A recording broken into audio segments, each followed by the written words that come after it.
The chamber was a pressure cooker, and everyone inside could feel the valve was about to blow. President Donald Trump had just finished delivering what might go down as the most bizarre State of the Union address in American history, and now the real spectacle was beginning. The formal applause had died down, the teleprompters had gone dark, and what remained was the raw, unfiltered chaos of a room full of politicians who despised each other, now unleashed with no cameras officially rolling, except for the dozens of phones secretly recording everything. Jasmine Crockett sat perfectly still amidst the storm. The freshman congresswoman from Texas, a former public defender and civil rights attorney, had learned long ago that the loudest voice in the room was rarely the most dangerous one. She had watched the entire speech with the same clinical detachment she once used to study prosecutors across the courtroom, looking for tells, for weaknesses, for the moment when someone would overplay their hand. And tonight, she knew someone would. They always did. The energy in the chamber was electric in the worst way. Republicans were slapping each other on the backs, their voices raised in triumphant tackles that echoed off the marble columns. Democrats huddled in tight clusters, their faces masks of barely controlled fury, whispering strategies and venting frustrations in hushed, urgent tones. The honor of the institution, the solemnity of the joint session, had evaporated the moment Trump stepped away from the podium and started working the rope line like he was back at a campaign rally in Iowa. That's when it started, the shouting. It began as a scattered chorus of insults and accusations flying across the aisle like shrapnel. Someone on the Democratic side yelled something about the budget. A Republican shot back about the southern border. Another voice, sharper and more personal, cut through the noise, aimed directly at the former president himself. The exact words were lost in the din, but the intent was clear. A challenge, a provocation, the kind of raw political combat that had become the new normal in Washington. But then came the moment that would freeze time. Trump's head snapped toward the sound, his face, already flushed from the heat of the lights and the exertion of his speech, darkened to a deeper shade of crimson. He pointed a thick finger toward the Democratic side of the aisle, his eyes scanning the crowd until they landed on a cluster of representatives who had been among his most vocal critics. And then he opened his mouth, and the words that came out were so strange, so utterly disconnected from reality, that for a split second, the entire chamber went dead quiet. "What about his son?" Trump's voice boomed, cutting through the chaos like a foghorn. "What about Barron? He's tall and he's handsome, and you all would hate him just as much. You'd tear him apart just like you try to tear apart everyone in my family." The silence that followed was not the respectful silence of a listening audience. It was the horrified silence of people watching a car wreck in slow motion. Even some of Trump's most loyal allies in the room seemed to shrink back, their eyes darting toward the exits, suddenly fascinated by the patterns on the marble floor. Because everyone in that room understood something that Trump, in that moment, seemed to have forgotten. Barron Trump was 18 years old. He was a college student. He had never held public office, never given a political speech, never done anything except exist as the son of a famous and controversial father. And now, in a moment of pique, in a desperate attempt to score rhetorical points against his political enemies, Donald Trump had shattered that protection himself. He had used his own son as a shield, as a weapon, as a talking point. The irony was so thick you could choke on it. The Democratic side of the aisle erupted in a chorus of disbelief. Some laughed, the hollow, incredulous laughter of people witnessing something so absurd they couldn't process it any other way. Others shouted back, their voices a jumble of outrage and confusion. But one person remained completely still. Jasmine Crockett hadn't moved. Her hands remained folded on the desk in front of her. Her expression hadn't shifted from the calm, attentive mask she had worn throughout the entire evening, but her eyes, Those sharp, assessing eyes that had spent years reading juries and judges and opposing counsel were locked on Donald Trump with an intensity that would have made most men uncomfortable. She watched him stand there, surrounded by aides and sycophants, basking in the chaos he had created.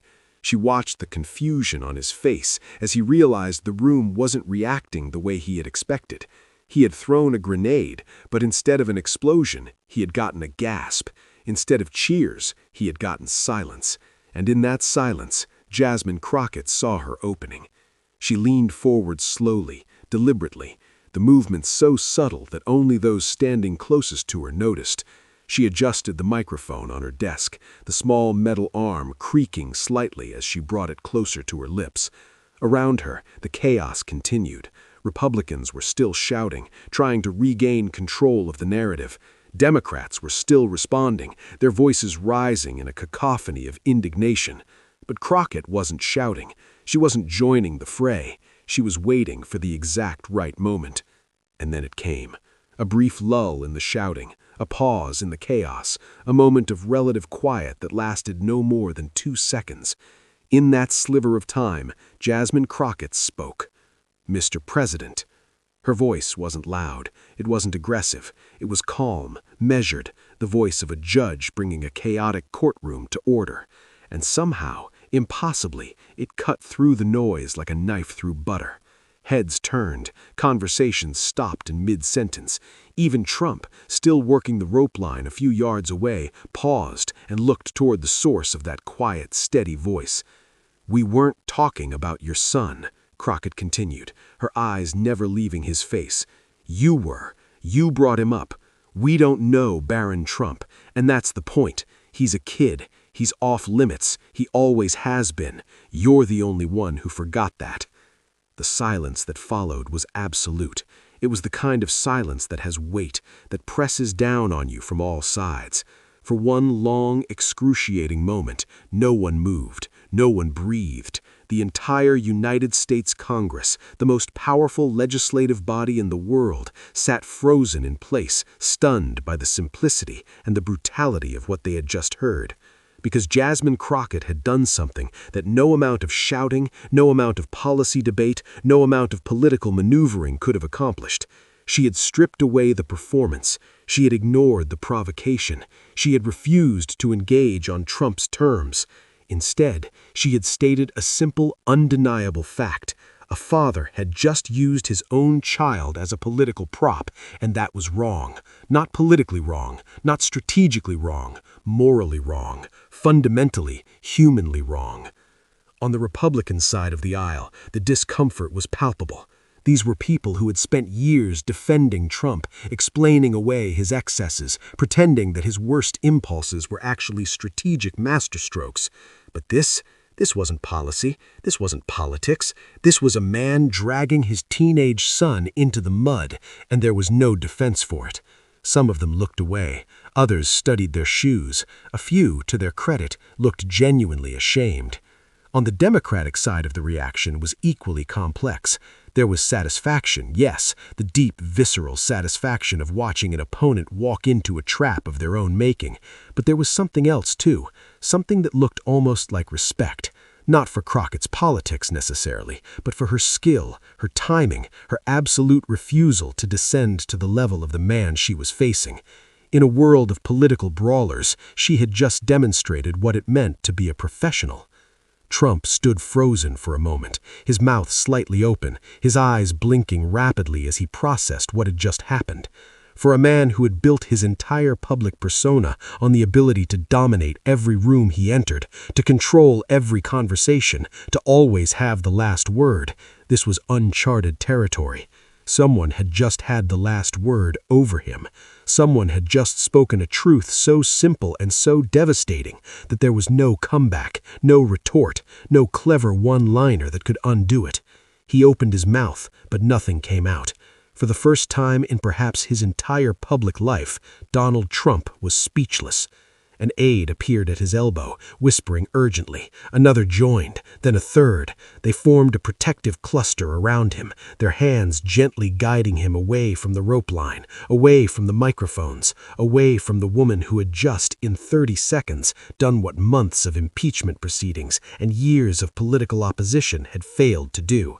As they led him toward the exit, toward the safety of the motorcade and the familiar confines of his world, he cast one last glance back over his shoulder. His eyes found Crockett, still seated calmly at her desk, still wearing that same expression of quiet, pitying disappointment. For a moment, their eyes met, and then he was gone, swallowed by the crowd of aides and security personnel that surrounded him. The chamber didn't explode into chaos again. Instead, something strange happened. The energy shifted. The shouting didn't resume. The insults stopped flying. People began to gather their things, speaking in hushed tones, making their way toward the exits with none of the usual post-speech fanfare. It was as if the entire room had been collectively drained of its will to fight, stunned into submission by the power of what they had just witnessed. As the chamber emptied, Jasmine Crockett remained seated for a long moment, her hands still folded, her gaze distant. Colleagues approached her, some to offer congratulations, others simply to shake her hand, to touch the hem of the woman who had just done the impossible. She accepted their gestures, with grace, with nods and small smiles, but her mind was elsewhere. She was thinking about what she had said, about the words that had come out of her mouth in that moment of perfect clarity. She didn't regret them. She didn't second-guess them. She knew, with the certainty of someone who had spent her life in courtrooms, that she had spoken the truth, and that the truth, when wielded correctly, was the most powerful weapon of all. Outside, the cameras were waiting.